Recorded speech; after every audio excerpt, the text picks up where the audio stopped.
Ассалому алейкум, дӯстони азиз. Ман Ашурова Ҷонон Шералиевна аз соли 2018 блогери машғул ҳастам. Охирон вақтҳо аз тарафи ҳамдиёрони мо бисёр шикоят шуда истоданд, ки дар шабакаҳои иҷтимоӣ наворҳои паҳн шуда истоданд, ки бисёри баъзан блогерои мо бо либосҳои бараҳна, яъне ки ба миллати тоҷики мо бегона навор паҳн карда истоданд. Ғайр аз ин бо як галав калимаҳои қабеҳ, калимаҳои ноҷое, ки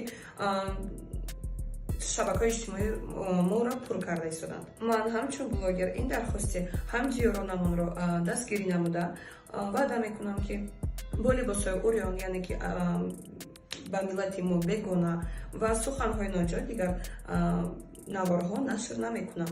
Ва ба дигар блогерҳо ҳам хоҳиш мекунам, ки мисли ман бисёртар наворҳо бо либосҳои миллӣ паҳн кунанд, ки мо расми тоҷикии худамонро бо дигар миллатҳо шинос кунем. Ғайр аз ин мехоҳам миннатдории худамро бо мақомоти ҳифзи ҳуқуқ расонам, ки хеле шабакаҳои иҷтимоии мо тоза шуда истоданд. Саломат бошед, дӯстони азиз. Умедворам, ки анакнун шабакаи иҷтимоии мо хеле тозатар мешавад.